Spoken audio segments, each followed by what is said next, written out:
महारस। आज महारस के सिर्फ शोधन की बात होगी। जितने भी महारस हमने पढ़े हैं 8, उनका शोधन के बारे में ही चर्चा होगी।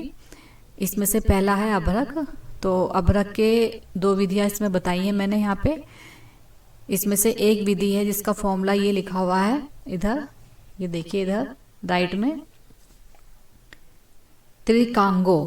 त्रि का मतलब त्रिफलाक्वाथ, का से कांजी और गो से गोमूत्र है और गो दुग्ध है। इनमें से कोई भी एक द्रव्य लेकर के क्या करना है, अभ्रक को जो पत्र है उसको रक्त तप्त करके इनमें से किसी एक में बुझा देने से कितनी 7 बार, तो क्या हो जाएगा, अभ्रक शुद्ध हो जाएगा। ठीक है, तो ये हो गया त्रिकांगो। दूसरी विधि थी धान्य अभ्रक विधि, वो मैंने बताई थी। इसमें क्या करना था, जितना अभ्रक होता है उसका 1/4 पार्ट धान्य लेते हैं, दोनों को मिला करके एक पोटली बना लेते हैं। उस पोटली को कांजी के अंदर डुबो के रखते हैं 3 दिन तक। फिर निकाल करके उसको अच्छी तरीके से हाथों से मसलते हैं, जिससे कि उसके बीच में जो अभ्रक होता है वो धान के कणों से घिस घिस करके पोटली के छिद्रों में से बाहर आता है। फिर उस पोटली को क्या करना है, कांजी के अंदर डुबोना है। फिर से उसको हाथ से मसलना है बाहर निकाल करके, फिर डुबोना है। तो इस तरीके से जो अभ्रक होती है वो पोटली में से निकल के कहाँ, कांजी में चली जाती है। फिर इस कांजी को स्थिर होने के लिए रख देते हैं 24 घंटे के लिए। फिर उसके बाद में जब वो कांजी स्थिर हो जाती है तो ऊपर से कांजी को निथार करके अलग कर लेते हैं और नीचे जो अभ्रक है वो हमें प्राप्त होता है। इस अभ्रक को सुखा करके सुरक्षित करके रख लेते हैं।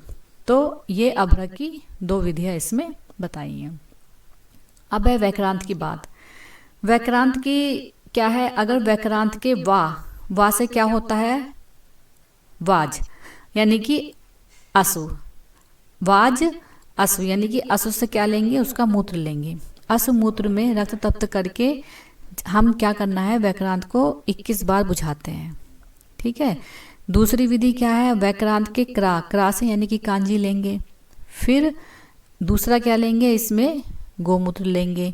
तीसरा क्या लेंगे, कुल्थी का क्वाथ। कुल्थी का क्वाथ क्यों लिया गया, क्योंकि वैक्रांत जो है उसमें जो होते हैं किसके, हीरे के गुण पाए जाते हैं। और हीरा कैसा होता है, कठोर होता है। और इसी तरीके से हीरे के लिए क्या करते हैं, हीरा कठोर होता है और कठोर क्या होती है, हमारी बॉडी के अंदर स्टोन होती है। और स्टोन जब हो जाती है तो उसको सेवन के लिए हम क्या देते हैं, कुल्थी की दाल बताई जाती है। यानी कि कुल्थी एक तरीके से क्या है, एक हार्ड चीज़ होती है, उसको काटने का काम करती है। तो इसी तरीके से क्या है, वैक्रांत यानी कि कांजी, गोमूत्र या कुल्थी का क्वाथ में दोला यंत्र विधि से 3 दिन स्वेदन करने से क्या हो जाएगा, वैक्रांत शुद्ध हो जाएगा। दूसरी विधि भी समझ में आ गई। अब है इसके बाद में माक्षिक। माक्षिक को अगर हम इंग्लिश में लिखें यानी कि MA, तो M से क्या हो गया, इसमें मातुलंगसोरस, A से क्या हो गया, अरंड तेल। इन दोनों को मिला करके एक दोला यंत्र के अंदर भर लेते हैं।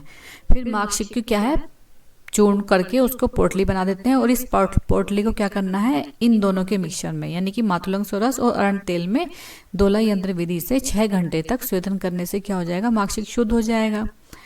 दूसरी विधि क्या है, माक्षिक क्या है, मक्खी है। मक्खी अगर हम ली जाए तो मक्खी कहाँ बैठेगी भाई, कदली के पत्र पे बैठेगी। तो कदली का पत्र ना लेकर के यहाँ पे हम क्या ले लेंगे, कंद ले लेंगे। तो कदली कंद सोरस में दोला यंत्र विधि से 6 घंटे शोधन करने से शुद्ध हो जाएगा। तीसरी क्या है, माक्षिक चूर्ण है और इसको क्या है, त्रिफला क्वाथ में रक्त तप्त करके 7 बार भुजा दे रहे हैं। तो इस तरीके से क्या है, देखिए अभ्रक में भी त्रिफला क्वाथ था और माक्षिक में भी हमने यहाँ पे त्रिफला क्वाथ में रक्त तप्त करके 7 बार भुजा दे रहे हैं। ठीक है, तो माक्षिक की भी ये तीनों विधि क्लियर हो गई। अब है इसके बाद में विमल। विमल से इसमें भी आ रहा है, लेकिन इसमें से हम क्या लेंगे, वासा लेंगे। वैक्रांत के में वाजी था यानी कि अश्व था और विमल के उसमें वासा यानी कि वासा स्वरस हो गया या फिर वासा का क्वाथ हो गया। इसको क्या करना है, दोला यंत्र विधि से स्वेदन करने से विमल शुद्ध हो जाएगा।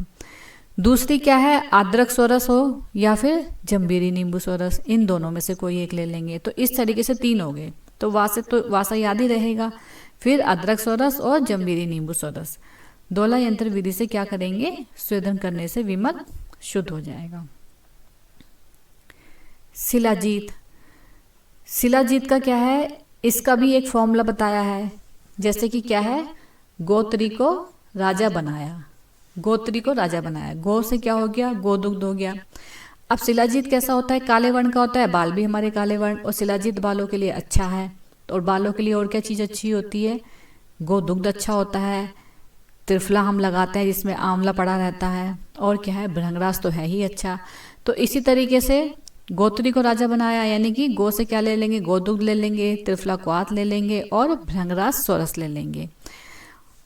राजा से क्या हो गया, भृंगराज, भृंगराज सोरस। तो इस तरीके से क्या है, तो इन सब की क्या है, एक एक भावना देने से शिलाजीत शुद्ध हो जाएगा। ठीक है। दूसरी विधि क्या है, इसमें दोनों लेंगे, क्षार भी लेंगे, अम्ल भी लेंगे, और साथ में गोमूत्र। उधर ऊपर गोदुग्ध था, यहाँ पर जो बचा हुआ है गोमूत्र वो ले लेंगे। इसमें क्या करेंगे, प्रक्षालन करने से शिलाजीत शुद्ध हो जाएगा। ठीक। अब सस्यक, सस्यक को क्या है, हम तूतिया भी कहते हैं आम भाषा में। अगर हम इस तूतिया की जगह मूत्रिया कर दें तो मूत्र ले लेंगे, किसका, 3 जो कॉमन सी चीज़ें रहती है जो घर में पालन के लिए रहते हैं, महिषी मूत्र, गोमूत्र या फिर बकरी का मूत्र। इनके मूत्र में क्या करना है, सस्यक को दोला यंत्र विधि से 3 पहर तक शोधन करने से सस्यक शुद्ध हो जाता है। ठीक है। दूसरी विधि क्या है, अगर सस्यक का सा यानी कि आधा सा ले रहे हैं तो इसमें क्या है, स्नेह वर्ग के जो द्रव्य हैं उससे सींचन करना है। सींचन का मतलब होता है कि उससे धुलाई करनी है, वॉश करना है। ठीक है। स्नेह वर्ग के द्रव्यों से सींचना है, और लेकिन उससे पहले क्या करना है, हमें सस्यक में रक्त वर्ग के द्रव्यों की भावना देनी है। ठीक है। तो स्नेह वर्ग के द्रव्यों से सींचना, उससे पहले रक्त वर्ग के द्रव्यों की भावना देने से क्या हो जाएगा, सस्यक शुद्ध हो जाएगा। सस्यक भी क्लियर। अब है इसके बाद में चपल। चप्पल में क्या होगा, चप्पल के लिए जितने भी, देखो चप्पल से चप्पल, इस तरीके से चप्पल कहाँ होती है, घरों में हम लोग पहनते हैं। तो हम इसमें सारी घर की चीज़ें लेंगे, जैसे कि क्या है, जम्बीरी नींबू सोरस ले लेंगे, अदरक सोरस ले लेंगे, और बंधिया करकोटे की, यानी कि करकोटी की, यानी कि जो तोरई होती है ना, तो ये हो गई। तो तीनों चीज़ें घर की हो गई। ठीक है। इन सब की क्या करनी है, साथ साथ भावना देने से क्या हो जाएगा, चप्पल शुद्ध हो जाएगा। ठीक। अब है रसक। रसक क्या होता है, रसक को भी एक फॉर्मूला बताया गया है। अश्विन ने नींबू काटा। ठीक है। अश्विन ने नींबू काटा। अश्वी, अश्वी से क्या हो गया, आसुमूत्र। ना से क्या हो गया, नरमूत्र। फिर नी से क्या हो गया, नींबू सोरस, और का से क्या हो गया, कांजी। ठीक है। तो 4 चीजें इसमें भी हो गई। इनमें से किसी भी, है ना, यानी कि नींबू सोरस, नरमूत्र, अश्वमूत्र या कांजी में क्या करना है, रसक को रक्त तप्त करके 7 बार बुझा देना है। ठीक। दूसरी विधि क्या है, अब रसक है तो का से क्या ले लेंगे हम, कटुतुंबी निर्यास। इसमें क्या करना है, 3 पहर तक इसको पाक करना है। ये एक तरीके से शोधन विधि हो गई इसकी। ठीक है। क्या हो जाएगा, शुद्ध रसक की हमें प्राप्ति हो जाएगी। तो इस तरीके से ये जितने भी जो 8 द्रव्य हैं, ये इसका एक शोधन मैंने बताया है सिर्फ खाली, है ना। तो आज के लिए इतना ही। नेक्स्ट वीडियो में नेक्स्ट टॉपिक के साथ मिलते हैं। तब तक के लिए थैंक यू, धन्यवाद। मेरे चैनल को लाइक सब्सक्राइब करना ना भूलें। Thank you.